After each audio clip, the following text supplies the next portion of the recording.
दोस्तों, आप सब जानते हैं कि सीआरपीसी में 37 चैप्टर 484 धाराएं और 2 शेड्यूल हैं, लेकिन इसके अलावा भी सीआरपीसी यानी क्रिमिनल प्रोसीजर कोड की और विशेषता हैं जो एग्जाम में पूछी जाती हैं, चाहे वो प्रीलिम्स एग्जाम हो या मेंस एग्जाम हो। तो शुरू करते हैं वीडियो। सबसे पहली विशेषता है separation of judiciary from executive. जी हाँ दोस्तों, ये महत्वपूर्ण विशेषता है दंड प्रक्रिया संहिता की। ये तो आप सब जानते हैं कि दंड प्रक्रिया संहिता एक प्रोसीजरल लॉ है, मतलब एक प्रक्रियात्मक विधि है, लेकिन आप में से बहुत कम स्टूडेंट जानते हैं कि जो सीआरपीसी है वो आधारित है separation of judiciary from executive, मतलब कि कार्यपालिका से न्यायपालिका के पृथक्करण। और आपने पढ़ा होगा भारत के संविधान के आर्टिकल 50 में भी यह बताया गया है कि जो राज्य है उसको कार्यपालिका से न्यायपालिका को पृथक्करण करना चाहिए। तो यह पहली विशेषता है सीआरपीसी की, क्या है कि separation of judiciary from executive, और हमारे आर्टिकल 50 में भी है। दूसरी विशेषता जो सीआरपीसी की है वो है मेट्रोपॉलिटन एरिया। जी हाँ दोस्तों, मेट्रोपॉलिटन एरिया को कहीं बताया गया है तो सीआरपीसी में बताया गया है। सीआरपीसी की जो धारा 8 है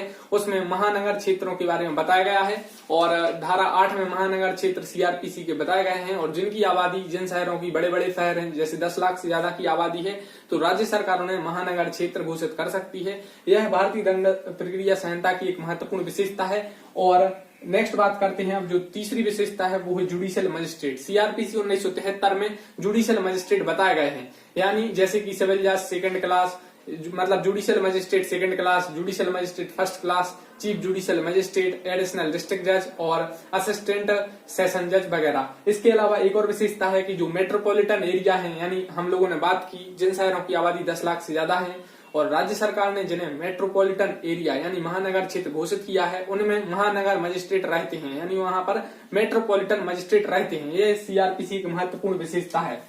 अब बात करते हैं चौथे नंबर पर सीआरपीसी यानी क्रिमिनल प्रोसीजर कोड की एक और महत्वपूर्ण विशेषता है चौथे नंबर, वो है एग्जीक्यूटिव मजिस्ट्रेट यानी कार्यपालक मजिस्ट्रेट। जी हाँ दोस्तों, सीआरपीसी में पर्टिकुलर सेक्शन आप 20 जाएंगे तो वहां पर एग्जीक्यूटिव मजिस्ट्रेट बताए गए हैं। एग्जीक्यूटिव मजिस्ट्रेट में डीएम यानी जिसे हम डिस्ट्रिक्ट मजिस्ट्रेट कहते हैं जिला लेवल पर, और एसडीएम यानी सब डिविजनल मजिस्ट्रेट जो एक सब डिवीजन लेवल पर होते हैं, और अदर एग्जीक्यूटिव मजिस्ट्रेट। तो ये इन सब की नियुक्ति राज्य सरकार करती है और वो सब सीआरपीसी में बताया गया है। यह सीआरपीसी एक महत्वपूर्ण विशेषता है। इसके अलावा सीआरपीसी की सेक्शन 21 में स्पेशल एग्जीक्यूटिव मजिस्ट्रेट भी बताए गए हैं, यानी जो स्पेशल विशिष्ट कार्यपालक मजिस्ट्रेट। तो सीआरपीसी की यह काफी महत्वपूर्ण विशेषता है। आपसे क्वेश्चन पूछा जाता है, मेंस एग्जाम में भी पूछा जाता है, और आप अगर लॉ स्टूडेंट हैं तो आपके लिए लिखने के लिए 10 या 20 नंबर में भी आ जाता है कि सीआरपीसी 1973 की मेन जो फीचर्स हैं या मुख्य विशेषताएं बताइए।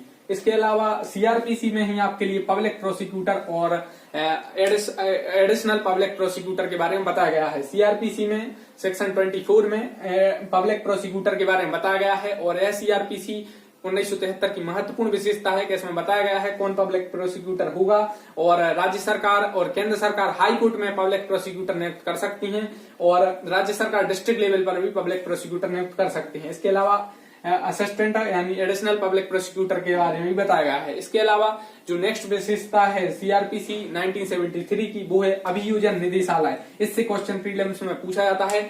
तो अभियोजन निदेशालय, इसे इसमें डायरेक्टरेट ऑफ प्रोसिक्यूशन कहते हैं। तो राज्य सरकार अभियोजन निदेशालय की स्थापना करती है, यह एक क्वेश्चन पूछा भी जाता है। और यह सीआरपीसी की भी विशेषता है कि सीआरपीसी में अभियोजन निदेशालय के बारे में बताया गया है। शायद यह सेक्शन 25 में बताया गया है अभियोजन निदेशालय के बारे में, और इसका जो हेड होता है वो अभियोजन निदेशक होता है। और अभियोजन निदेशालय राज्य सरकार अभियोजन निदेशालय की स्थापना करती है और यह राज्य लेवल पर करती है। तो यह सीआरपीसी 1973 की एक महत्वपूर्ण विशेषता है। इसके अलावा नेक्स्ट है 41C। जी हाँ दोस्तों, सीआरपीसी 41C यानी यहाँ पर डिस्ट्रिक्ट लेवल पर एक कंट्रोल रूम की व्यवस्था की जाती है, और राज्य लेवल पर भी की जाती है।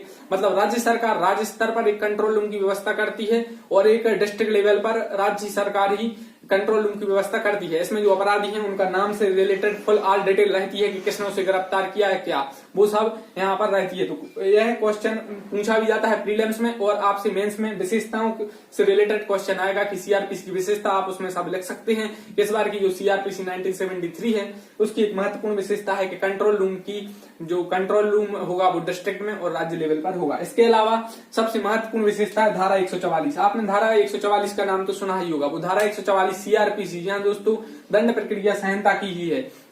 इमरजेंसी के इशू में या डीएम, एसडीएम और अन्य एग्जीक्यूटिव मजिस्ट्रेट जिन्हें राज्य सरकार द्वारा सशक्त किया जाए वो धारा 144 का यूज करते हैं। तो यह धारा 144 सीआरपीसी की है, यानी सीआरपीसी की विशेषताओं में आप इसे लिख सकते हैं। अब बात करते हैं चैप्टर 21 और चैप्टर 21A। चैप्टर 21 में है समरी ट्रायल। चैप्टर 21 में समरी ट्रायल और सीआरपीसी की एक महत्वपूर्ण विशेषता है समरी ट्रायल। इसके अलावा चैप्टर 21A, चैप्टर 21A काफी महत्वपूर्ण है और चैप्टर 21 में है प्ली बार्गेनिंग। प्ली बार्गेनिंग को हिंदी में कहते हैं अभिभाव चर्चा। और प्ली बार्गेनिंग यह सीआरपीसी 1973 में पहले से नहीं था, इसे 2005 में क्रिमिनल लॉ अमेंडमेंट एक्ट के तहत जोड़ा गया था। तो प्ली बार्गेनिंग काफी महत्वपूर्ण है और इसमें अपराधी है जो वो शिकायतकर्ता से कोर्ट के सामने जो अपना अपराध है स्वीकार करता है और अपने लिए कम सजा की मांग करता है और यह महत्वपूर्ण स्टेप है। और यूएसए में पहले से था, भारत में 2005 में क्रिमिनल लॉ अमेंडमेंट एक्ट से 2006 में से यह लागू है। इसके अलावा जो सीआरपीसी 1973 की 9वें नंबर की विशेषता है 304, धारा 304 यानी सेक्शन 304, इसमें free legal aid of accused, जो पुअर एक्यूज्ड हैं, जो गरीब हैं, निर्धन जो अभियुक्त हैं, उनके लिए राज्य सरकार अपने व्यय पर मतलब आप कह सकते हैं कि निःशुल्क अधिवक्ता वगैरह या उन्हें फ्री मतलब निःशुल्क विधिक सहायता प्रोवाइड करवाती है। और यह एक संविधान में आपने पढ़ा हुआ आर्टिकल 39A है और इसे 1976 42वीं संविधान संशोधन 1976 में जोड़ा गया था और एक महत्वपूर्ण कदम है। इसके अलावा जो 10वीं विशेषता है सीआरपीसी 1973 की आपके लिए बहुत कम जानने को मिलेगी, वो है जूरी एबोलिस्ट। अब जूरी एबोलिस्ट हो गई है, पहले जूरी सिस्टम चलता था और यह एक महत्वपूर्ण विशेषता है कि जो सीआरपीसी 1973 है इसमें जूरी सिस्टम नहीं है। तो और 11वें नंबर पर जो सीआरपीसी की महत्वपूर्ण विशेषता वो है नया एक्ट है। आप सोच रहे होंगे कि सर ये बहुत पुराना एक्ट है, लेकिन सीआरपीसी है जो 1973 की है, मतलब 1925 मतलब ये 1 अप्रैल 1974 से यह लागू हुई है, तो मतलब 1974 की है। अब आप अगर इससे और एक्ट से तुलना करें, जैसे हमारी आईपीसी से तुलना करें, कॉन्ट्रैक्ट से तुलना करें, तो आईपीसी 1860 की है। तो उसके अगर आप आईपीसी को देखें, कॉन्ट्रैक्ट को देखें, नेगोशिएबल इंस्ट्रूमेंट एक्ट को देखें, आप एविडेंस एक्ट को देखें, तो उनकी तुलना करें तो यह काफी नया एक्ट है।